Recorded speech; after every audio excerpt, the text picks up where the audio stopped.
Earlier this morning, Trump announced that literally on day one of his presidency, he is going to slap a 25% tariff on all goods coming from Canada. Bonjour tout le monde. I had a good call with Donald Trump last night again. We obviously talked about laying out the facts, talking about how the intense and effective connections between our two countries flow back and forth. We talked about some of the challenges that we can work on together. It was a good call. This is something that we can do, laying out the facts, moving forward in constructive ways. This is a relationship that we know takes a certain amount of working on, and that's what we'll do. One of the really important things is that we be all pulling together on this. The Team Canada approach is what works. That's where, putting aside partisanship, that's where I reached out immediately to Doug Ford to agree with him that we would have a First Ministers meeting this week to talk about the United States. Talked with François Legault and some other premiers as well. There's work to do, but we know how to do it. This is the same Justin Trudeau who said, "I'll never work with Trump. I'm not doing anything about the border. This is Canada, yada, yada, yada, yada." I mean, the tone has completely changed. This is what we say when Donald Trump gets into office. All these snowflakes will get into line. And you've seen them falling in line already. It's a good sign. At least the world is being run by a strong man now. I can't wait for January 20th because this guy, they've got some kind of a free reign for the next 55 days, 54 days. Happy Thanksgiving anyway. I know it's late, but to my friends in America, us in Wakanda, we don't have, please, we don't have this thing. We don't even know what you guys are celebrating over there. Pardoning a turkey. Where there are so many black people in your prisons, you cannot pardon them. You're pardoning a turkey. What's wrong with you guys in America? The Prime Minister dances while Montreal burns. Over the weekend, Montreal was attacked. Who cares? I wouldn't push it. Coming to protest his tyrannical ways. Yeah, you can go protest all you want, but there are some tweets out there from Rebel News that Canada arrests journalist Ezra Levant, who was covering a pro-Palestinian protest. In the interest of public safety, Canada is no longer a free country. I mean, come on, Canada. Come on, Trudeau. I thought you guys come to have Wakanda and you preach freedom of press, freedom of speech, all these freedoms. What's wrong with it now?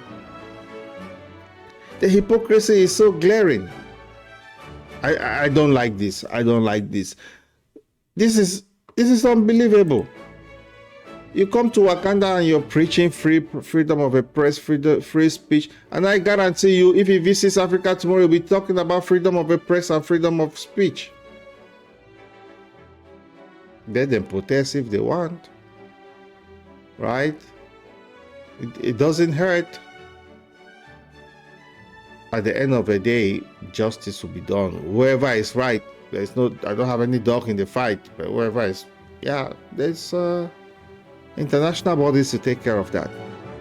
But then again, I'm not surprised.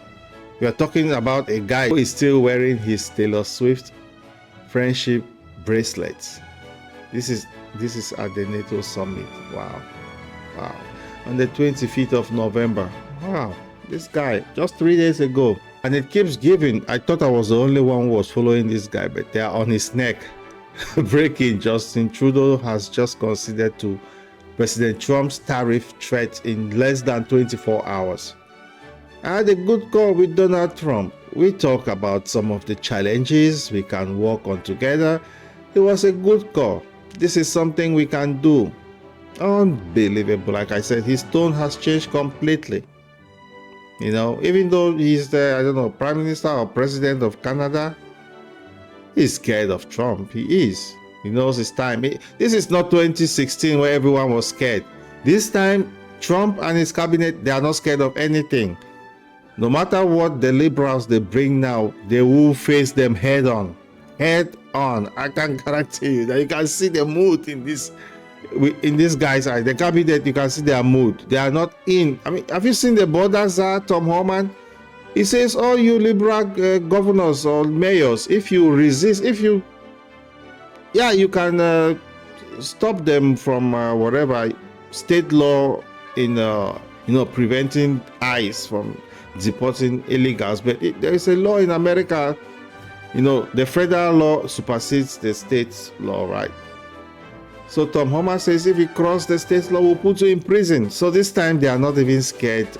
And these Trump people are not scared. This is not 2016. So liberals, don't think that your tactics will work anymore, scaring people away. No, this time nobody is scared. Everybody, the scales on that in their eyes is off. Everybody can see everything for what it is. So just forget about all those scary tactics. The streets of a major Canadian city were set on fire this weekend, and the Prime Minister was nowhere to be found. A radical and anti-Canadian mob burned cars, smashed officers, and the Prime Minister was nowhere to be found. It took him until noon the next day, and he offered the most basic platitudes resembling some standard condemnation that he's been offering after fomenting the hatred that he's now surprised about. So I have one question. When was the Prime Minister told about the riot, and why did he decide to keep dancing the night away? Yeah.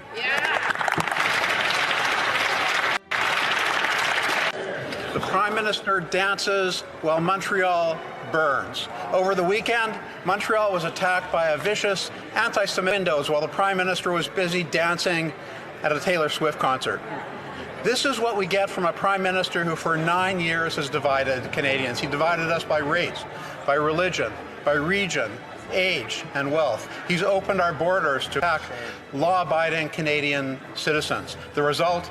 Firebomb synagogues, extreme. Canadians need an election now so Conservatives can restore our values, our freedoms, and law and order in this country. There he is.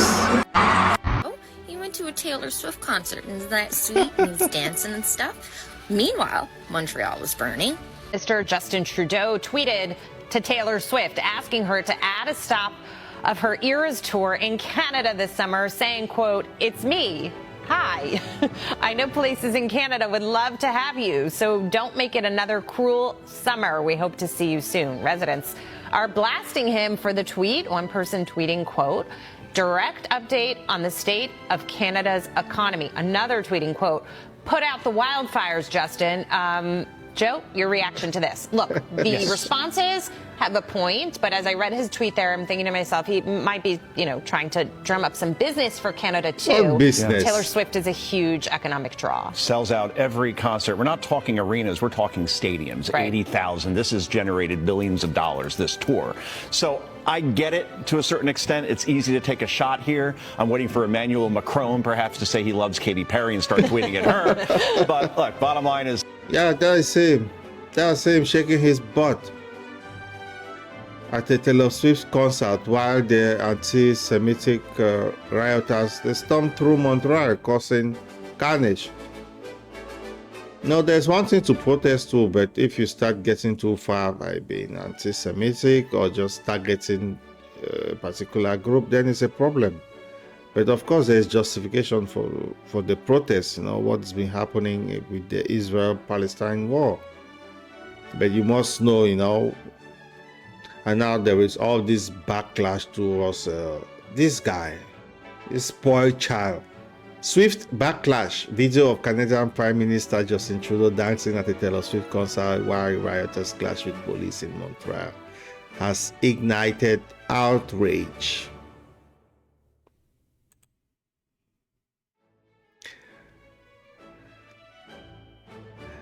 And I don't know what Trudeau was thinking.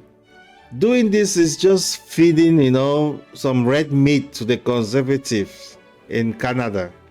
And guess what? They came out. This is Canada's Conservative Party leader, Pierre Poilievre.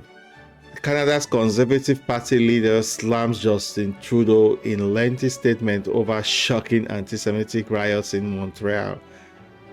You act surprised? We are reaping what you sowed. This is what happens when the Prime Minister spent 9 years pushing toxic woke identity politics, dividing and subdividing people by race, gender, vaccine status, religion, region, age, wealth, everything, even pronouns, everything. In America, they have rejected that. I hope in Canada they reject that too. Us in Wakanda, we never even saw these things. They don't even make sense to us. So there's a little mini riot in Montreal yesterday, and of course, Twitter, X, the propaganda machine of Elon Musk, blew it up as Montreal was burning to the ground. It's the worst riot we've ever seen. They're just taking hostages. Like, come on, guys. So we knew that it wasn't, this massive deal. There were some people protesting. They got out of hand. It was shut down quickly by the provincial authorities. So anyone who was saying, well, Trudeau should have done something, he shouldn't be out at a Taylor Swift concert, what could he do? Right? Because if he did step in any way, shape, or form, it would be seen as he's a dictator, overstepping his bounds. He is a blah, dictator. like the last time that he stepped in when a provincial leader didn't do their job. And we all know what I'm talking about. So anyhow, we're going to see a lot of stories like this coming from the propaganda machine, which is known as X or Twitter. Elon's little propaganda machine. He's going to have his operatives and his cronies sow discord and make everybody think that Canada is just falling apart and bursting at the seams of violence and craziness, and we have no freedoms. And the only one who could save us is Pierre Poilievre. There Just is like no Trump was the only freedom. one who could save the U.S. And what we're going to see is a lot more of this over the next coming months until there's an election call. So don't believe it. Dig deeper, because usually these little headlines from these little, sensationalized, operatives of Elon Musk and whoever else, the Conservative Party or whoever is. Do these guys really know what they call sentiments? How people feel? Don't this guy know that people feel so relieved in America now that Donald Trump is in office? Yeah, they feel relieved because they do have that feeling that they have the freedom to say what they want to say right now. They are not scared anymore. Now the justice system being weaponized to go after political opponents, they don't feel that anymore. And you think in Canada people don't feel the same? Wait when Justin Trudeau leaves office. There'll be lots of parties in Montreal, not riots.